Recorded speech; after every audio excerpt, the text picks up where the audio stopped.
Nagkaroon nga kami na emergency at agad-agad nga namin na isugod si Liam sa ospital. Kung mapapansin nyo nga, matagal-tagal nga rin kami hindi nakapag-upload at hindi nga kami naging active dito sa social media. Mami, hindi na butan. Hindi na maayos. Ayusin nga na, ayusin. Mami, ayusin mo na Dubai. Maabot ko nila. June 8, 2024 nga ay masyadong maraming nangyari sa amin. Umaga pa nga lang, bumungad na nga agad sa amin ang balita na patay na nga ang alagang aso ni Daddy C. At yun nga yun, si Ash. Halos buong maghapon nga ng June 8, pinrepair namin ni Daddy C ang paglilibingan ni Ash. Kaya naman sobrang busy kami nung mga araw na yan. Kaya lang, yung pagkalibing nga ni Ash, pagdating nga ng gabi, bigla naman nagkaroon kami ng emergency at sinugod nga namin si Liam sa ospital. Sandali nga lang biniyahe ni Daddy C ang ospital dahil nga sa pag-aalala niya kay Liam. Pagdating nga dito sa ospital, dumiretso na nga agad kami sa emergency at agad na nga itong nagpark si Daddy C. Pagdating nga dito sa ospital, inassist na nga agad kami ng mga doktor and nurses. Pinagbawalan na nga kami mag-video dito pero tinimba nga muna si Liam dito at i-check nga yung vital signs ni Liam. After nga i-check at i-test ang mga dapat i-test kay Liam, ni-request naman siya ng doktor na magpa-x-ray. Yes, opo, x-ray po dahil po si Liam ay nahulog sa hagdan namin. Hindi nga biro yung pagkakabagsak ni Liam, kaya naman si Daddy C at saka ako nagdesisyon na rin talaga agad na isugod si Liam sa ospital. Sa mga puntong ito nga binigyan na nga kami ng referral para sa x-ray. Marami nga request na for x-ray itong si Liam at sa iba't ibang parte nga ng kanyang katawan. Wala ngang health card itong si Liam, kaya naman ibinigay sa amin ng radiologist na kailangan muna daw namin magbayad bago i-x-ray si Liam. Inintay ko na nga lang yung bill for x-ray at pagkatapos pumunta na nga kami ng cashier para magbayad. Ako na nga lang dapat ang magbabayad, kaya lang itong si Liam hindi mapirme sa isang lugar. Siguro nga kinakabahan siya. Habang nga nagbabayad ako, eto naman si Liam hindi nakatakas sa kanya ang bendo machine. O diba, nasa ospital na kamit lahat, food is life pa rin talaga itong si Liam. Kung mapapansin nyo, naglalakad nga si Liam, inallowed po talaga na maglakad-lakad si Liam dahil nga minomonitor nga rin po si Liam hanggat nandito kami sa ospital. Sinecheck nga rin po kung meron bang iniinda sa paglalakad itong si Liam, and so far, mukhang wala naman at okay naman ang kanyang paglalakad. Sa mga puntong ito nga, nandito na nga kami sa x-ray room. At dito nga, kinumbinsi nga ng mga radiologists na pipicturean nga lang daw si Liam. Medyo nahihirapan nga silang i-convince itong si Liam dahil itong si Liam parang may trust issues. Dodo, tapos na tayo pagkatapos. Hold kay daddy na lang. Hold kayo ni daddy. At noong na-convince na nga nila si Liam, ang sabi na nga nila, picture-picture. At eto naman si Liam, pumus pa nga. Tama nga naman. Ang sabi naman kasi talaga nila, picture-picture daw. Okay na. Wait lang daw po, wait lang po. Lang po, master. Sakit? Okay, hawakan ni daddy, hawakan. Wow! Kung mapapansin nyo, sa sobrang tarantangan namin ni Daddy C, kung ano na nga lang ang nasuot namin at hindi na nga kami nakapag-ayos at ultimo nga si Liam ay hindi na nga namin naayos. Wala na nga kaming ibang bitbit kundi wallet lang at tubig ni Liam.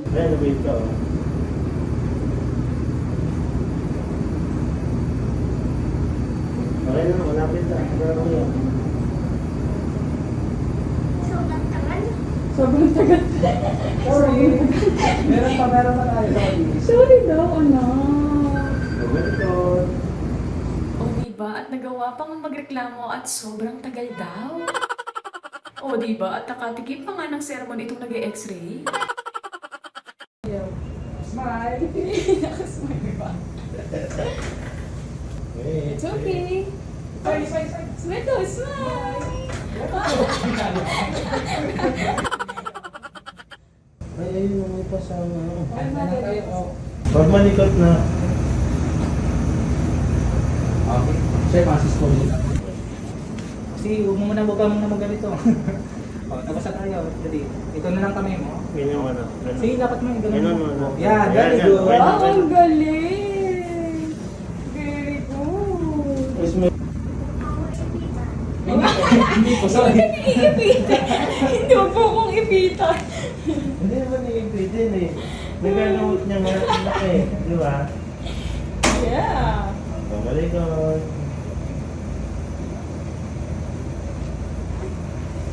Huwag mo na, gawin mo lang kami yung straight. Okay, good mo. Ito, lagay mo dito. Yan. Yan! Ganyan lang po. Ang galing!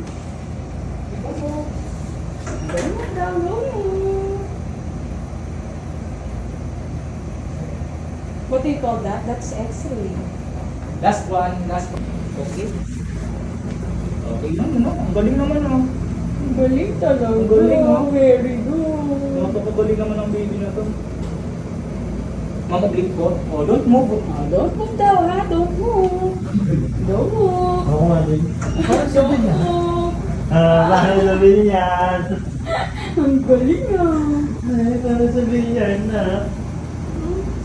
Okay, don't move daw ha. Sabi ha. Okay na po, ma. Okay na tayo. Sa nakakatuwa nga ang pinakita nito ni Liam during x-ray, nawala nga ng konti ang nervyos namin ni Daddy C dito kay Liam. Anong ginawa sa'yo dito sa doktor? Ano sa hospital? Anong ginawa sa'yo? Nag-kiss na ako sa'yo. Na-stress ka? Bakit ka na-stress? Ayaw na ako dali. Ayan na si Daddy. Oh. Dali.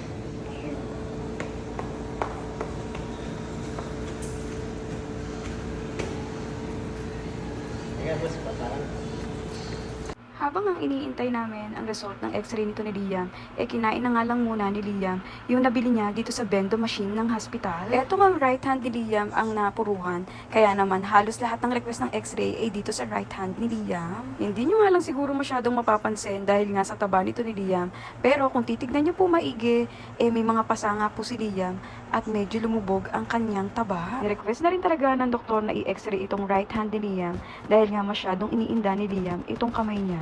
Medyo kid-friendly din talaga yung doktor na nag-check up kay Liam at kinantahan pa nga ng incy-wincy spider si Liam during check-up niya. Siguro nga, isa yun sa way niya kung papaano nga i-entertain to si Liam at hindi matakot sa kanya.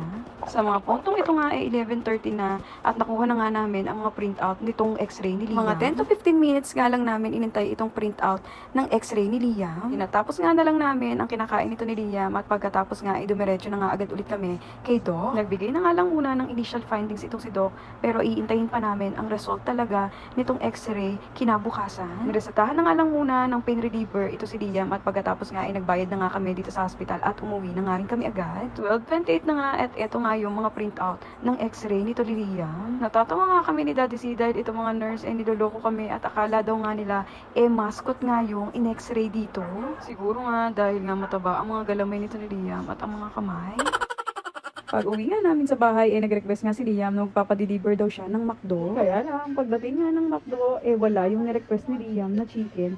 Kaya naman, umorder na nga lang ulit siya sa Jollibee. O, diba? At binabawian niya nga ng pagkain, ang pagkakalamog at pagkakahulog niya nga dito sa hagdan. Marami pa nga akong kwento sa mga pangyayaring ito at abangan nyo na nga lang sa mga susunod na araw. Pasensya na po kayo sa pagpapamiss sa inyo ni Liam ng ilang araw. Maraming salamat po sa inyo. God bless you all. Bye!